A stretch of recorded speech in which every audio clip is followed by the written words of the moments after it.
We had a client that we worked with, and she was really struggling with profitability. She kept raising tuition. She actually did 3 tuition increases within a 15-month cycle, and she still could not catch up. So I helped her work with our 6 money leaks in schools, and she only used 3 of the 6 money leaks and cut her expenses by 50%. 50. She did not fire anyone. She did not slash any of her programs, and she did not work more hours. Again, the 6 money leaks are not hacks or spreadsheets. These are patterns. They are small decisions that feel so normal that your school does, but they quietly drain your school's profit. So if you've ever wondered why you're working so hard, but still not seeing the return, this is your first step to clarity. Click the link in the show notes and find out what it's actually costing you.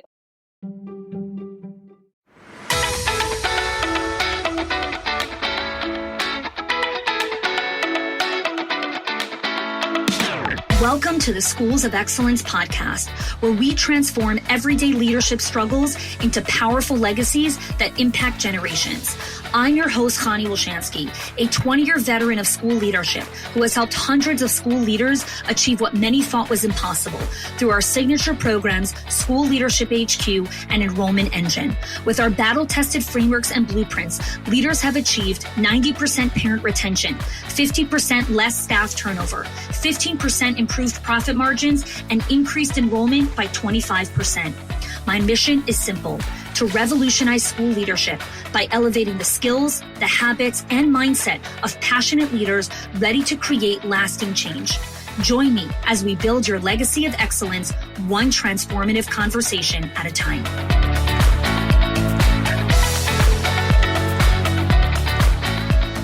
Hello, everyone, and welcome back to the Schools of Excellence podcast. We are kicking off just an interesting conversation because for those of you that have been following the podcast for a while, you know that I don't do a lot of interviews. I actually rarely do interviews because I'm very specific and intentional about the quality of content and just the type of conversation that I really want to have on the show. And so when I decide to bring someone on, it's really because I think they have something very unique to offer and a valuable perspective in dialogue, not so much like tips and tricks or whatever it is, but like a really good conversation that's worthy of your time to listen to. So I'm excited today to have a conversation with Evelyn Knight, and I'll really have Evelyn just introduce herself because I think we do the best job introducing ourselves sometimes. And then I'm excited to see where this conversation unfolds. Thank you so much for having me, Connie. Again, I am Evelyn Knight. I am a 2-time TEDx speaker. I've gotten to represent the beautiful world of early childhood education twice on the TEDx stage. And I am a childcare center owner myself. I'm a childcare business coach, and I'm the host of the Childcare Business Coach podcast. And I think the most important thing for me is I am an advocate for ECE. I just wholeheartedly believe in our field, and I know it has the power to change the world. So that's why I really do what I do, is to advocate for these young children. Yeah. So I actually want to take the conversation in a little bit of a different direction before we dive into, some of the usual topics that people hear about of staff, accountability, culture. You have a unique experience with grief and walking through loss. And when I think of our industry and how there's so much outside external pressure to show up, to perform, to be a certain way, to respond a certain way, to just be okay all of the time. Walk through just very personal experience. And while I know you've shared and for your own audience, I think it's important for people to hear that grief changes our identity. It changes who we are. Would love to invite you to speak to that a little bit, wherever you feel we'll take you the conversation. Okay, no problem. And I'll share my story. I've actually had a lot of grief in my life. I know when you and I first met and started collaborating, it was during the time that my husband, I think we met before my husband passed away, right? Yeah. Yeah. So my husband was actually terminally ill for 10 years. And he was sick for 10 years. And in 2012, the first time it really got bad, I got a phone call from one of his friends at work, and they just said, Evelyn, Ronnie collapsed and he's being rushed to the hospital. Don't panic. Well, I was literally, I was gone. And of course I panicked, right? Who tells you not to panic? Your wife. And so that started the journey. He ended up being in the hospital for almost a full month. And it was so bad during that time that I had two separate doctors come to me and ask me if my affairs were in order. And I just remember like just begging God, please, I'm not ready for this. So that started my journey on having a terminally ill husband, basically. And so he ended up, fast forward about 7 years after that, it got really, really bad. And I became his full-time nurse. And eventually we did lose him. And so, yeah, the grief journey definitely changed me. I am not the same person I was before he got sick, while he was sick, and today after losing him. We were together for 30 years. So that will absolutely change a person. And I think in the grief journey, we have a choice. And I had something very profound happen to me 2 months after he died. I just remember thinking I could quit, I could sell all my companies, and I never have to work again. And I could just kind of wallow in my grief. And this other widow reached out to me through Facebook Messenger. And she said, my heart goes out to you. And I was just telling her, like, yeah, I'm really struggling. I can't get his clothes. They're like still out where he left them and all these things. And she said, no, I totally understand. My husband's coffee cup is still sitting on the counter where he left it. And I just messaged her back and said, oh my gosh, I'm so sorry. How long has he been gone? And she said 8 years. And when she said that to me, it just hit me so hard. And I realized I have a choice. That can be me in 8 years. And I can let this freeze my life. I can allow the grief to basically dictate who I am. Or now I can choose who I'm going to be. And if I'm going to allow this to drive me forward, or if I'm going to allow it to crush me. And I chose the person I wanted to emerge as, literally. So we all have a choice on how we're going to emerge, but I don't think we always consciously think of it. And thank God I had that experience, because it made me consciously aware of the leader I needed to be, the mother I need to be, and just who do I want to be for me? Yeah. The intentional decision making is a big part of just who you are and who you've become and how you lead your centers, lead your business. And when someone hears just what you just shared, this small anecdote of how you made an intentional decision to choose life, to choose joy, to choose meaning. I think when we hear about it in someone else's experience, we look at them and we say, they're so strong, they're so resilient, they can endure, they're different than me, you don't know my situation. And so walk us through how you, just the messy journey of becoming the person who decided, I'm going to live my life with intention and not in the rearview mirror. Well, and I'll tell you, I'm still going through it. Right. Yeah. I mean, it's been 3.5 years and I still find myself in those moments of like, who am I right now? What is going on here? But I think it's kind of funny when you said people look at you and say, you're so strong. There was a major period of time that made me so angry. And I remember talking to some of my closest friends and just saying, I don't want to be strong. I don't want to be this person. I didn't want to. I am tired of having to be strong. I had to be strong for 10 years while I was watching my husband die a very slow and painful death. And I got to the point when he did finally pass where I was like, okay, I'm done being strong. I'm done. But I still had a child, an underage child. Now he's not underage anymore. But at the time, I still had to be mom. So what really snapped me out of it was during that message string, right? I just looked and like, I can't let this be my life. And then I looked at my boys. And what really got me was, I don't think at the time I was really strong enough to do it for me. So I looked at my children and I said to myself, okay, a year from now, who do I want them to say I am? Who, when they're talking about their mom, I'm actually tearing up thinking about this.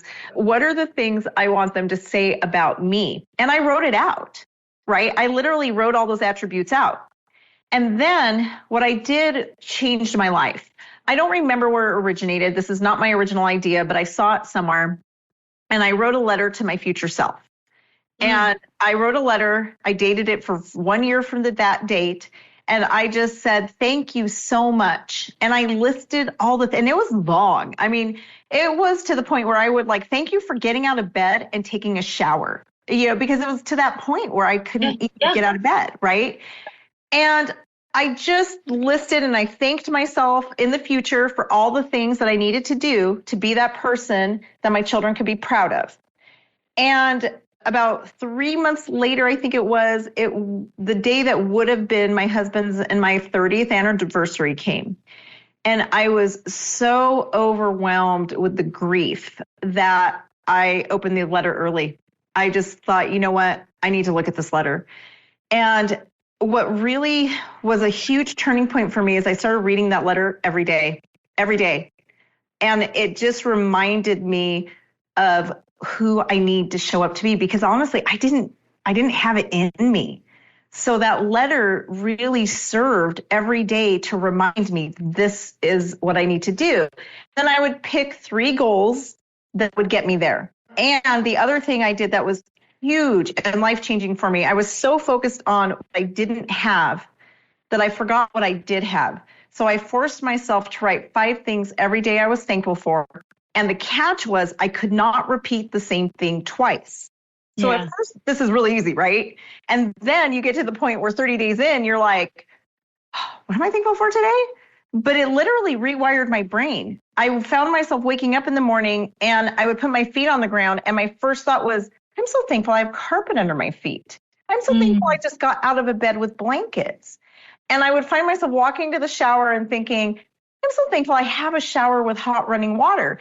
And just doing that for a longer period of time, forcing myself, helped me to switch my perspective. And instead of looking what I lost, I started being thankful for the 30 years I had. And it was a game changer. So yeah, no, it's not easy. None of us want to be strong. Honestly, you get to the point where it's like, okay, I'm done. I want to be amongst in. I just want to relax, just someone else hold me. Yep. And fast forwarding into the future, I think, is very powerful. That's one of the things I always project and ask myself, okay, a year from now, what are the results? And I have to say, part of the reason I almost teared up was last week, my youngest son sent me a text message. He's 20 years old. And he sent me a text message and he just said, Mom, I just wanted to take time to thank you. And it just listed those things. He said, you've been so inspirational. You've been so loving. And a lot of the things that I had written to myself in that letter, he actually 3.5 years later is thanking me for. So it was it kind of came full circle. And it was just so powerful for me. Let's transition. I mean, our lives really are so integrated. So it's not like work or this or that, or, you know, we don't live in separate silos. Absolutely. You know, when you look at your staff, your team, your teachers, everyone's walking through something. Everyone's holding something. Everyone's got a story. Everyone has, a part of their life that is difficult. And the emotional maturity of recognizing that at every single point in our life, there's always going to be something that is not working out for us. And it's learning how to choose happiness, even in those moments when things are not always working out for us. As a leader of your center, and as just a leader in general in your personal life, what are some of the ways that you weave this mindset of intentionality into your culture? Well, we talk about it all the time and we train. In my programs, a lot of what I teach, we actually teach emotional maturity. It's part of my staff training. In my new hire training, we actually intentionally teach them how to be an employee, how to have emotional maturity. And ironically, I keep this giant spring, this gigantic spring on my desk. I know for people listening to the podcast, they can't see it, but it's literally a huge spring. And one of the things I explain to my staff and anyone who works with me is this is what life is like. We have our ups and we have our downs, right? And you're constantly going, the key, we're not always going to be happy, but we can always be joyful, right? So if you can find a way to stay even through the ups and the downs, you don't let the highs get you too high and the lows get you too low. That's really the key, right? And that is emotional maturity. So we actually train. Can I interrupt you for a second? Because I'm actually curious. What is your definition of emotional maturity? Because I think there's so many different angles. So I'm just curious how you define it. Well, it is. So, and by the way, my educational background is in neuropsychology. So, okay. So I always kind of intertwine anything. Time I'm training staff, I'm going to put a psychological piece in there. So, and emotional maturity, I think it is very misunderstood. It is extremely complex, but a lot of it is what we're teaching in ECE, right? It's the problem solving skills that a person has, their coping skills. It's their ability to empathize and see from somebody else's perspective. It's really, if you had to pick one. If I had to pick one, I would say, then I'll tell you what mine is, because I'm curious to hear what yours is. I would say it's the ability to think outside yourself. Okay. So when people ask me my definition of emotional maturity, the response I always give them is it's the ability to hold paradoxical views and still hold respect for the other person. Yes. So even if the other person has a completely different viewpoint than you, very similar to what you're sharing, you can still hold respect. You can still hold opposing viewpoints. Yep. So tell me a little bit about when you talk about training emotional maturity, right? Because a lot of emotional maturity comes through experience, it comes through discernment and wisdom and just through life experience. But I also do believe in training it. So what are one or two things in the way that you train emotional maturity? Well, what I'm really doing is teaching my staff members to think outside themselves. And there's that amazing quote by Viktor Frankl that I'm probably going to butcher, right? That there's the moment between stimulus and response. So the main thing I'm teaching them, honestly, if I'm going to break it down, is that I show them some of the psychological cycles that every human brain goes through. I teach them that every situation is basically neutral. We assign to the situation. And then I basically teach them that pause. I teach them how to pause. And I have a whole curriculum, an adult curriculum that I teach my staff on how to pause before the response. And I have this whole questions that they ask themselves on, this is the situation. How do you take your emotions out? How do you see it from an objective perspective? Now that it's objective, and how do you want to, what outcome do you want? So how are you going to respond? So really, I mean, if it comes down to it, I make it sound easy, but it's a lot more complex, right? No, of course. So let's backtrack for a second. So for those of you that are listening, Evelyn's talking about Viktor Frankl. He wrote a book called Man's Search for Meaning. It's sold over, 30 million copies. Amazing. Yeah. I don't even know how many languages. I read Man's Search for Meaning once a year. It's part of just my self-curriculum. Yeah. And Viktor Frankl was a Holocaust survivor. And so one of the things, before I go into staff for a second, I want to just address this key point here for a second, because there's a lot of young people that are listening to this podcast. There's old people listening to this podcast. Reading history, people's personal biographies is such a critical part of emotional maturity. Yes. So whatever genre you choose, there's some amazing books written by Holocaust survivors. There's amazing books written by U.S. presidents. There's amazing books written by other world leaders. Reading their journey, their stories of how they rose to these huge positions of power, whether if you're reading about world leaders like Winston Churchill or whoever it is, pick who it is that you want to understand a little bit of their life story. And don't come into it from the perspective of this is a curriculum and what's going to be my ROI. Yeah. You're buying a $20 book. Relax. You don't need an ROI. You need to read the book and let the book envelop you. Come to the author. So I'm so glad you brought this up, because I have such a passion for reading. I mean, you could see all the books behind me, but I really believe in reading biographies of stories of endurance, stories of resilience, stories of people who walked through really hard things, not things like, oh my God, someone called me the wrong name or spelled my last name wrong, really hard things. Yeah. How they chose to move forward from there. Right. I do too. It's one of the ways that I grow and I keep myself in perspective, because bottom line is we're all human, right? We are all human. We all have struggles, and all of us also have it in us to be that person. So I love reading biographies as well. When I was 19, I think I read Stephen King's biography, and this is what got me on the kick. His first, before he got published, his manuscripts were turned down 3,000 times.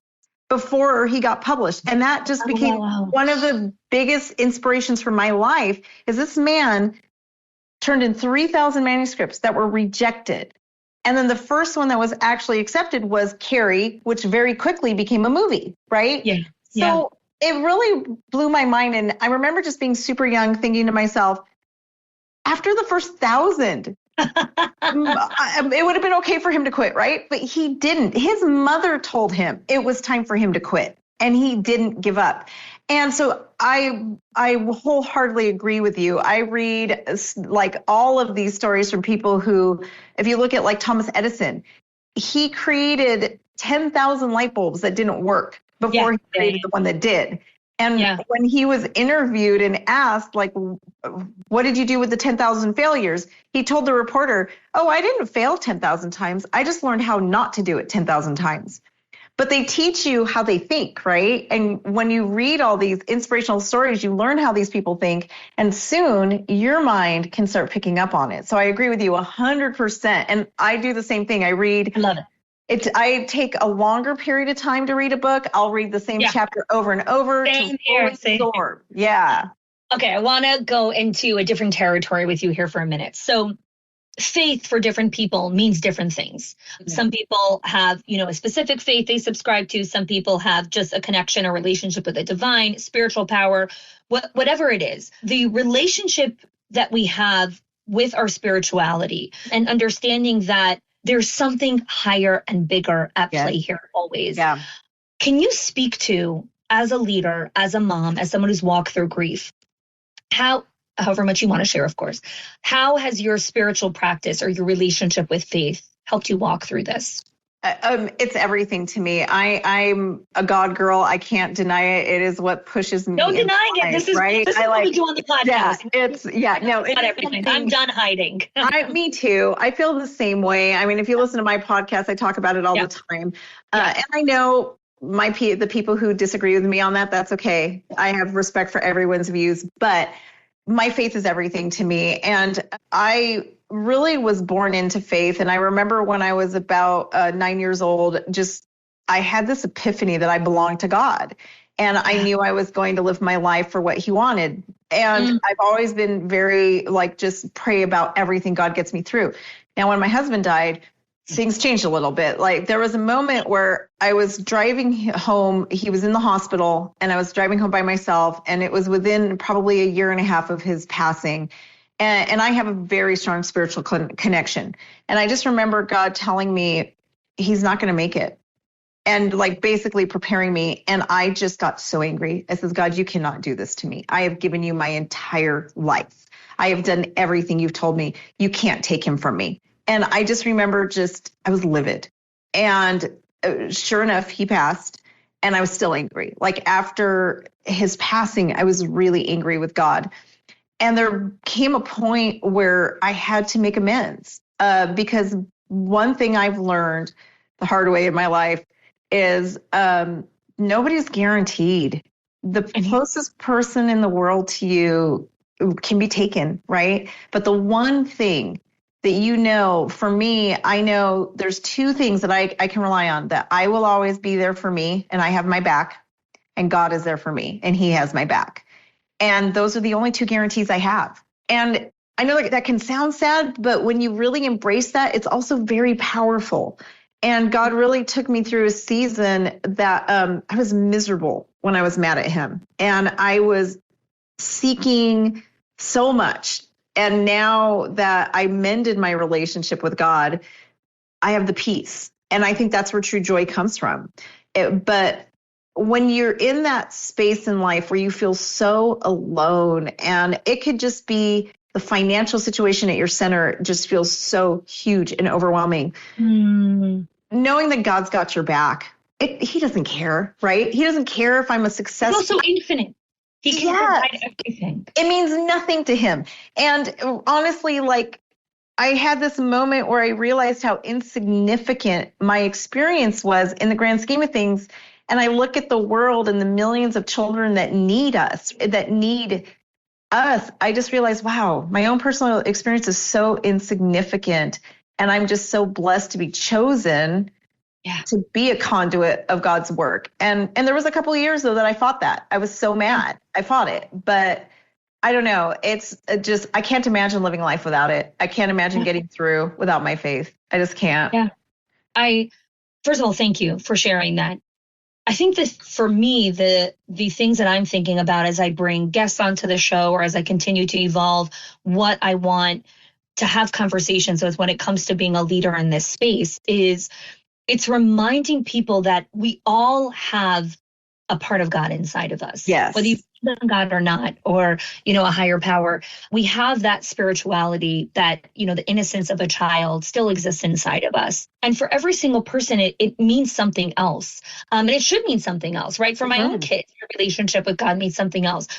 But when we talk about schools and businesses and corporate offices, we really try to create this separation of like, these are the metrics and these are the spreadsheets, and then this is spiritual or whatever it is.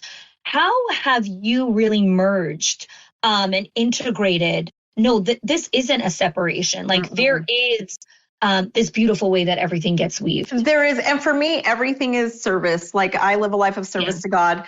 My school, well, I actually, one of my schools is actually a faith-based school and the other one is not. Okay. But that's so interesting. Yeah. So I have both. I do have both. It's a nonprofit that is of service and the other one isn't. However, everything I do is of service, right? Like everything I do, my philosophies, my values, and what my school is based on are going to be my faith-based principles, right? And it is my driving force for everything. I mean, God tells us to minister to the children, right? They are so important. So that's what I do. But for me, it is definitely my guiding light. I like to always think of God as the CEO of my company. I'm his employee. So my faith drives me to where I'm going to go. And so I think also in that, it's super important for people to give themselves the time to hear. One thing that God told me a couple of years ago, when I was going through that period where I had to just forgive and let go, I just said, like, God, you just don't talk to me anymore. And he just said, well, you're never quiet. How can I talk to you if you're never quiet? So if you know and you're feeling that tug towards a spiritual connection, make sure you're giving yourself that quiet time. I know at first it's hard in our society, so hard, but it's a muscle and you can build it 1 minute at a time. And let that spiritual part of you hear, because honestly, I think that is like the key to being successful. When you let go of ego, you let go of what you want, and you let that spiritual essence of you start speaking and leading. It's like the doors are unlocked. So a story that just came up to me while you were saying that, Rachel Goldberg, her son Hirsch was taken hostage at the Nova Festival on October 7th, and he eventually was murdered by Hamas. So she's done many, many interviews about just what it means to lose a child and what it means to walk through grief and everything that she's walked through. And one of the things that she was saying in an interview was Hirsch grew up in America. He's an American and Israeli citizen. And she was saying how she's like, I feel like the more that I call out to God to help me walk through this, to help me feel Hirsch inside of me, the more I find healing and comfort and remembering that God really loves me. And as much as every hour of every moment, I have to feel like, how am I going to get through this next hour? How am I going to get through this next moment? I never feel like God has abandoned me. Yeah. And that's just, I thought of that when you were, sharing that experience. And so for the leader that's listening to this, who maybe doesn't have a very strong spiritual practice, or maybe they don't have an emotional maturity training for their staff, or whatever any direction that we went through in this conversation, I'm curious to hear, what's your invitation to a person who's feeling lost right now, to a person who wishes that they had something that they can anchor to, different from the cold spreadsheets or what their accountant says or what their financial advisor says, or, just what everyone else is saying? Yeah, I would say start with you. Start with you. I think a lot of times we think that in order to change our staff, we're always looking to change our staff. But change starts with you, and it's a trickle down. But if you don't even know where to start, I honestly would just call out to God. I mean, he will answer you. I love the story. I am a nerd about this stuff. I research it like crazy. But Brian Head Welch is, ironically, he's the lead bassist for the band Tool. And everyone knows Tool is a heavy metal party, drugs, all the things. And he had a real estate agent that was a person of faith and just kept ministering to him. And he was talking about, he had meth in front of him. His baby daughter was in the room with him, and he's about to do meth. And he looked at his daughter and he said something just changed him. And all he said was, God, if you're real, make me not want this anymore. And he said, just like that, it changed. And you guys can look it up. It's on YouTube. Just look at Brian Held Welch's faith story. And he said it was just taken from him. And suddenly everything changed. And he left the band. And I mean, this guy is wildly successful. Left the band and just changed everything. His daughter is now grown, but he ended up being this amazing dad who raised this amazing young woman. And the story is just amazing. So when you just cry out, it doesn't matter what you believe, your higher power will listen. Yeah, will listen. And I love, like, your higher power, however you define that, will listen. So Evelyn, I could talk to you forever more about all these different concepts here. What is something I haven't asked you that you think is important for school owners and leaders to know during this time? I think during this time, what I find is that we're at this catalyst in time. We have a generation of people like myself who are actually leading a totally different generation. And I see a lot of anger out there with the work ethic, right? That these kids have no work ethic. But honestly, like for me, there's a part of me that's really happy that things have changed, because for my own children, I don't want them to treat themselves the way I treated myself as an employee, right? So I do think it's twofold. We as leaders need to step up, have compassion. I used to be a very not compassionate leader until I actually have narcolepsy. And when I first got diagnosed with narcolepsy, my doctor handed me a prescription for a nap. And I'll never forget the day he handed me that prescription. I told him I would fire somebody if they told me they had to take naps at work. So God has led me through these experiences to give me more love and compassion for people. So I would really just challenge you leaders out there who are looking at your staff and this current generation, and come to them from a place of love and compassion. And for the current generation, really work on your emotional maturity, because there's a level, and we're at this pendulum, right? And the leaders seem to be over here, the staff seems to be over here, but honestly, neither one is right or wrong. We just have to meet in the middle. Yeah. Evelyn, where can people go to learn more about you, see your work, see what you do in the world? You can find all of my stuff at childcarebusinessprofessionals.com. And I'm on all social medias under Evelyn Knight Official. So, or there's a famous opera singer that's named Evelyn Knight from like the 1930s. So if you look up Evelyn Knight Childcare or Evelyn Knight Official, otherwise you're going to get an opera singer. I love it. Thanks for that caveat. If your accountant has ever told you to cut back on professional development or slash your teacher appreciation budget or your staff development budget just so you could stay afloat, or has told you, hey, you probably can't go invest in that program, please listen. The problem is not that you're spending too much money on your people or yourself or your investment or your support system.